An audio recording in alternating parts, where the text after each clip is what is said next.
but he gives more grace. Therefore it says, God opposes the proud, but gives grace to the humble. James 4:6. There is a war in this verse that most people read past. Two movements set against each other with surgical precision. Grace denied, grace supplied. And the only variable between them is not circumstance, not history, not the weight of what you have done. It is the posture of the soul before God. The word James uses for opposes is the Greek antitassomai, a military term. It means to arrange troops in battle formation against an enemy. This is not God turning away, this is God turning toward, armed, in active resistance. The proud man does not merely lose God's favor, he gains God's opposition.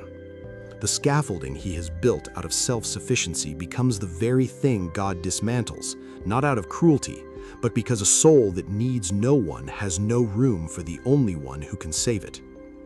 And yet the same God who arrays himself against pride leans toward the humble with grace. The Greek word for humble here is tapeinos, carries the image of lowness, not self-hatred, not the performance of weakness, but a true reckoning with what you are before an infinite God. It is the posture of a man who has stopped pretending, who has quit managing his own reputation before heaven, who has come to the end of the argument he was making for himself, and simply gone quiet. What James is describing is not a transaction, it is a thermodynamic reality. Pride creates a sealed system, self-referential, airless, convinced of its own sufficiency. Grace cannot enter a room where the occupant has locked the door from the inside and called it strength.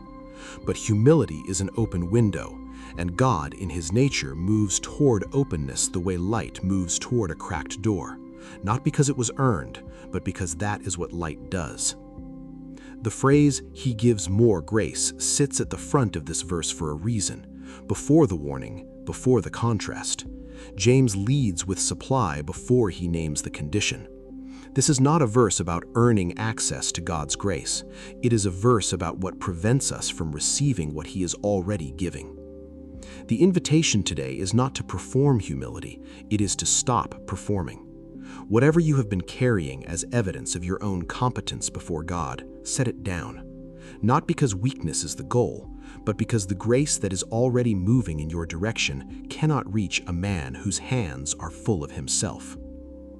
What you are holding on to most tightly today may be the very thing standing between you and what God has already prepared to give.